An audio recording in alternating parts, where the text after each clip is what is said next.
Et bonjour à tous les amis, c'est Jean Bonplan, on se retrouve pour une vidéo comment peindre comme un professionnel fricot.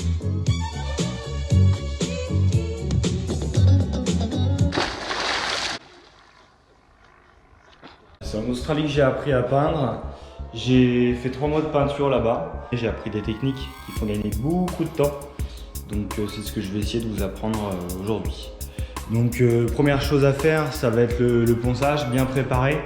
Du coup on ponce sur le côté des bandes, on vérifie au toucher que ce soit bien lisse. Donc pour le ponçage j'ai utilisé du 120, vous pouvez utiliser entre 100 et 200 comme grain. Sachant que si vous avez un grain plus fin, vous allez mettre plus de temps à poncer, mais par contre vous allez avoir un meilleur résultat plus lisse. J'utilise de la peinture que j'ai achetée à la Seigneurie Gauthier. Peu importe chez qui vous allez, il faut aller chez un spécialiste parce que là ce que je vais faire, c'est que je vais réussir à peindre en 2 couches, seulement 2 couches, une sous-couche et une couche de peinture blanche, du velouté, ce qui fait que c'est entre satin et mat. Je vais un peu tricher sur ce coup-là, normalement on peint les plafonds en mat et les murs en satin. Mat, ça évite de voir trop les défauts, vu que les éclairages sont au plafond, on voit facilement les défauts.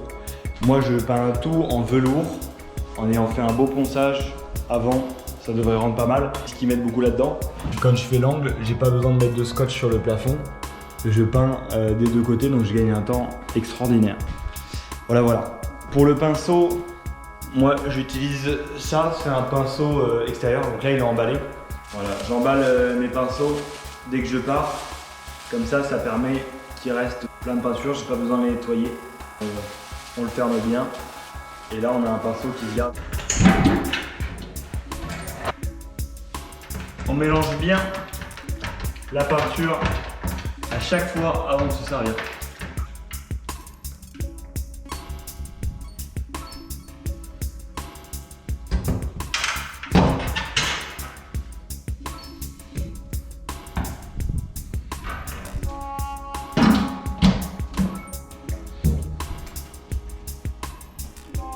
On fait pas ça.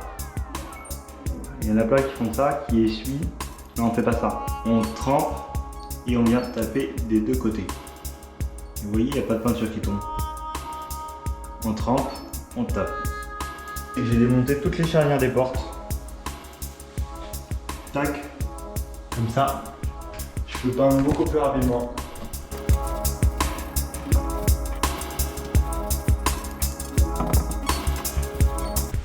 Surtout après le passer, on vérifie tout le temps derrière soi s'il n'y a pas des coulures.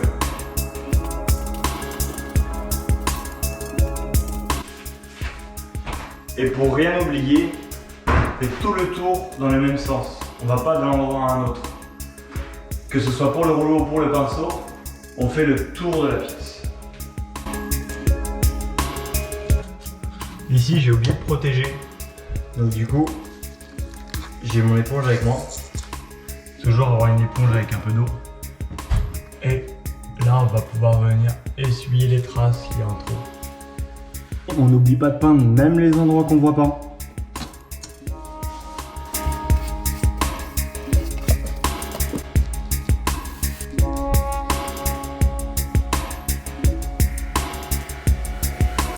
On n'oublie pas de dégager autour des prises. On vérifie qu'il n'y ait pas de coulure. Impec. Ah, celui-là il va finir sur le mur. Hop. Tac. Je viens d'enlever les poils qui partent comme ça.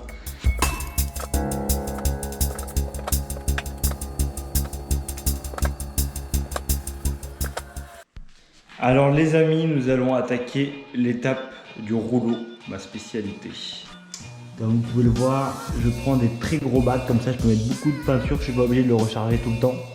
Et j'ai bien la place pour pouvoir taper mon rouleau et l'essorer entre guillemets, pour éviter de mettre des gouttes partout. Mon rouleau est emballé. Alors ce que je fais, c'est que c'est comme mon pinceau, je le nettoie pas après chaque utilisation, je l'emballe dans un plastique.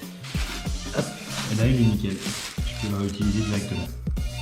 Donc voilà, c'est un rouleau plus grand que la moyenne, normalement ça s'arrête ici, c'est 8 cm si je ne me trompe pas, et celui-ci c'est un 12. Donc ça me permet de couvrir plus de surface. Normalement, ça c'est un rouleau qui s'utilise pour les sols. Mais vu que je suis un professionnel, et j'utilise un grand manche, tac, et je parle pas de... Oula, j'adore l'humour.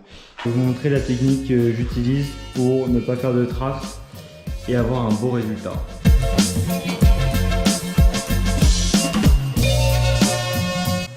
Alors, c'est pas compliqué, mais il faut bien respecter les gestes. On trempe, on étale bien la peinture sur tout le rouleau. On commence au milieu, on monte là-haut, on descend jusqu'en bas sans toucher le sol pour passer vers le rouleau. On remonte jusque là-haut. On fait pas d'aller-retour comme ça, sinon ça marche. Donc on fait en haut, en bas, en haut, en bas. Et on arrête soit en haut, soit en bas. Jamais au milieu. À chaque fois quand on met de la peinture, on en met à l'endroit où il n'y en a pas. Tac. Et après, on revient là où on est passé. Et on repart petit à petit là où il n'y a pas de peinture. Et on ne s'arrête pas au milieu d'un mur. On va jusqu'à la fin. Parce que si la peinture sèche, on va voir la différence de la peinture que je vais remettre par rapport à la peinture qui est sèche. Ça va faire une trace. Donc une fois qu'on commence, on enchaîne, on finit notre mur. Allez, je vous laisse sur un petit accéléré. Et on monte le son.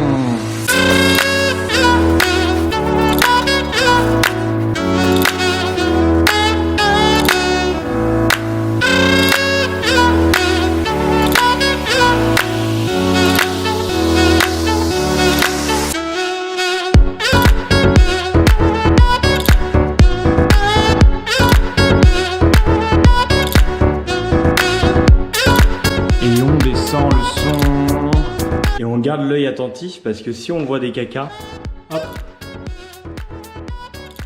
tac, il faut penser à les retirer et repasser avec le rouleau. Pensez bien à ouvrir les fenêtres pour aérer parce que sinon ça va vous tourner la tête. Ok, maintenant je vais te montrer comment peindre un plafond sans te prendre de la peinture plein la tête. La technique, une main en dessous qui porte et l'autre qui fait le geste. Et on recule pour pas s'en prendre plein les yeux. Allez, je vous montre tout de suite. On commence aussi au milieu. Hop, on va toucher sur le côté. Allez, je vous mets un accéléré.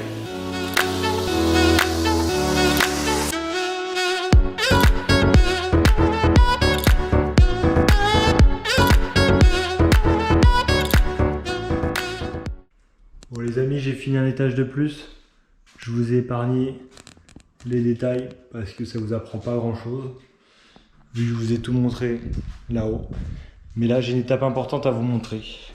Si vous laissez votre barquette de peinture avec de la peinture dedans en partant, ça va créer une pâte toute molle qui va se mélanger à votre peinture que vous allez étaler sur vos murs, ça va être horrible. Donc du coup, il faut bien penser à nettoyer ces barquettes de peinture. Je vais vous montrer comment faire.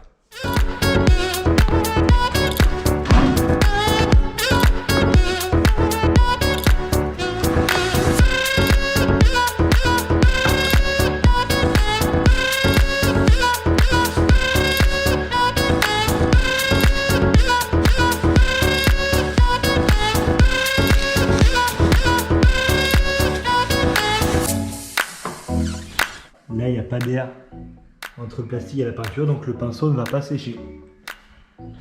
Pareil pour le rouleau. Bon les amis, j'ai fait une couche partout avec l'après. Il me reste une couche de peinture, donc la même chose à faire avec une couche de peinture. Je vais mettre, comme je vous ai dit, la même peinture sur les murs que sur le plafond. Donc ça rend la chose beaucoup plus simple. Donc grâce à cette vidéo, normalement, vous allez pouvoir peindre 5 à 10 fois plus rapidement si vous appliquez bien tout ce que je vous ai montré. Donc mettez un petit like pour ça, abonnez-vous et je vous dis à une prochaine. Ciao!